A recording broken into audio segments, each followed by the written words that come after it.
Cars. You watch the movie Cars? A little bit too old to watch Cars, but anyway, for kids. I was a kid when I watched kids. I was a kid when I watched Cars. That's all I'm saying. You know when Lightning McQueen just flashing past, and then it's like, that's how Derek looked. He was running past, and all those guys just, it looked like a movie, bro. I'm not gonna lie to you, but I'd rather be watching it than being on the opposite side of the ball. I know that. Yes, life is a highway for the Ravens. And the question is, does it head to Western New York, or do they stay put? If the Broncos knock off the Bills, the Ravens stay at home and get another home game against the Texans, just like last year in the divisional round. Or the Texans go to Kansas City, who could see the Broncos if they win. So that's the way things work out as we now turn our attention to the AFC playoffs. And all due respect to Texans fans, this is the topic bar. Feel free to throw the Texans in too. You know, bigger threat to the Chiefs, the Bills or the Ravens. Obviously, it would be the Bills in the AFC Championship game now, or the Ravens next week. Well, maybe Cynthia Freeland would take the Houston Texans. She did yesterday. How about Cynthia? Yeah, Cynthia! Look at you. So, by the way, you know, with all due respect, how come no applause when I lone wolf properly? I don't understand. Rich, have you ever... Not to get awkward. No. Too late. It's too late. You got a trophy. It's too late. It's all about the humility by which Cynthia does her lone wolf. The humility of it. And it's elegant, isn't it? There's not a whole lot of that down the... I don't mean to make it about me. Yeah. Although I just... Yeah, exactly. What's going on with this topic bar, Steve? Go for it. Biggest threat, is that what it's Yeah. Oh, okay. They added the Texans. Let's be respectful. Okay, thanks. Okay. I'm going back to the original because I'm not changing my card now, all right? So, listen, so if the Bills beat... I love the Chiefs, all right? You and Andy and I are like this. We're like brothers. Anyway, and I love Mahomes. But the Bills beat the Chiefs, right? And the Ravens beat the Bills 35-10. So I'm no mathematician like Cynthia Freeland over there. But if A is less than B, and B is less than C, and C should be better than A. Yep. I think the Ravens should be the best team. Now, you got to throw all that out. That's just bull, right? But the Ravens yesterday, you guys watched that game. It was like, wow. I mean, I don't know how you beat these guys. Yes. Yeah, the Ravens, they're big. Well, and I don't know if you throw it out, because to me, it's more about who's going to play who. I talk about all the time in the playoffs is it's so much about matchups. And I know the Bills have done well against the Chiefs, so it would be easy to say, oh, well, the Bills are the bigger threat. But we know that if the Bills win, they've got to play the Ravens. And the Ravens, to me, I believe, match up extremely well against the Bills. You talked about the game earlier in the year where they just physically dominated the Bills. And so I like the Ravens in that matchup. So knowing that, they're going to be the ones, if the Chiefs take care of business, that will be playing the Chiefs and have the chance to knock the Chiefs off based on that A, B, C, whatever it is. So I am also saying the Ravens in this situation. My brain's still on a pretzel over the Pythagorean theorem over there, whatever that was. Yeah, the Mooch diagram. What was that? I don't know what it was. Pythagorean. It's unbelievable. Pythagorean. Yeah. Listen, it's a tough conversation for the Bills right now because we just watched in horror with what Baltimore did last night. It's like going after Vince Carter in the dunk contest. It was really, really impressive. I'm interested in this conversation tomorrow morning because if Buffalo tunes up Denver and it's 31-10 and Allen's running all over the place, wow, well, he's just incredible. We're still in the shock and awe period of Baltimore from last night. Yeah. I still think it's Buffalo, and I don't care. I know it's regular season. I know it's months ago.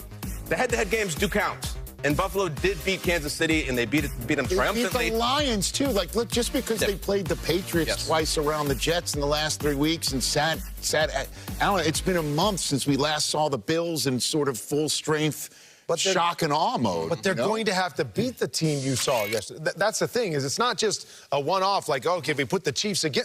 They're going to play each other, and they're going to have to beat the Ravens. And so when you talk about games matter, when they played, that's what I remember, is that Baltimore physically beat up the Bills that first time around, and they look even more physical and as a better football team right now. So I don't know. It feels like the MVP. When I watch the Ravens, I'm like, Lamar's the best player. When I watch the Bills, I'm like, it's definitely Josh Allen. And now they'll have to play each other if they take care of business. Yeah, and then Saquon plays. And Saquon's unbelievable. And then Burrow plays. What are we doing? So for For this topic, Bar, I'm going to go with the Ravens for what Kurt said as far as matchups. I feel like Baltimore matches up well with the Chiefs. They counter everything the Chiefs do well. And what the Chiefs are going to have to do, they're going to have to turn back the time. And they're going to have to put up a lot of points. That is not the Chiefs team we've seen. And what the Baltimore Ravens do well is they control the clock. What the Chiefs have been doing this year is controlling the clock. They won't be able to do that with this team. Baltimore is going to run this ball. They're going to control the clock. And the Chiefs are going to have to put up a lot of points and in a hurry. And I just don't know if the Chiefs can put up points as fast as they used to be able to. Kurt's talked about it. This is not the Chiefs' offense of old. They nickel and dime you down the field, and Baltimore controls the clock. I don't know if they can do that versus this team. 30 seconds. Who wants to take the Texans and what they could do to the Chiefs potentially if they get there? I talked about that defense. Go ahead, Gerald. That defense can really put the Chiefs in a bind. They go up there. This defense is good enough to get this Chiefs offense off the field, and then that offense played well enough to go score some points. So the Texans and that defense, that's scary. If I'm not mistaken, Joe Mixon was part of that Burrow team that actually went into Arrowhead and came out with the dub. Definitely. So just, good point. Throw it out there, all food for thought as we send things to Ian Rappaport. Rich, I remember asking a Ravens person early this season after a 27-carry performance by Derrick Henry, are you guys worried about him getting tired? Maybe got to pull back? And it was like, no, it's based on matchups, but essentially, we think Derrick Henry can handle it. So I would say, yeah, 325 carries this season, 26 last night, 186 yards in this run right here. Derrick Henry reached 20.6 miles per hour. That's the 44-yard touchdown, third fastest touchdown run of the season. So for all the questions, given his age, given the wear and tear, is Derrick Henry slowing down? I would say no. More next week. Colleen? Thank you, Ian. All right, so you know what? Let's just one more time to really drive this point home. Cynthia Freeland with face I'm making. The only one here that picked the Texans. I was texting her the entire game. Very happy for her. So great job, Cynthia. And now let's get to Game Day 3 play presented by DraftKings Sportsbook. Oh, don't be shy. That was quite that. What was that face I was making? It was great. A face of victory. That's what it was. Let's go Packers, Eagles here. Saquon Barkley, he has a history of crushing the Packers, and not just this year, 3 straight games with at least 100 scrimmage yards against them. How does he do today?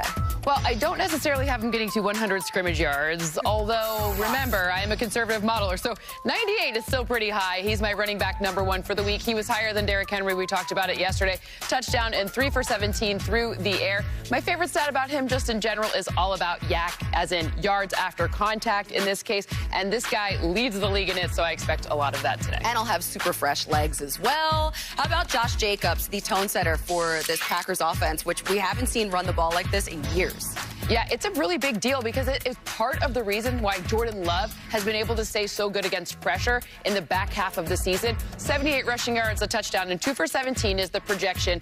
He really does most of his damage between the tackles. So they're going to have to scheme ways to get away from those big guys in the middle. Most of them played at Georgia. You know, just stay away from them. Final score. I need it. The final, you're okay. We're good. I can still be on TV with you. You're not going to beat me up. It's 26-21. The Eagles take this game by a nice, healthy margin. All right, a win would guarantee the Eagles another home playoff. Ngày hôm nay là một ngày khá là lý tưởng để chúng ta có thể đi tô màu. Và các bạn hãy cùng đón xem video của mình tô những sản phẩm gì thì hãy xem hết video.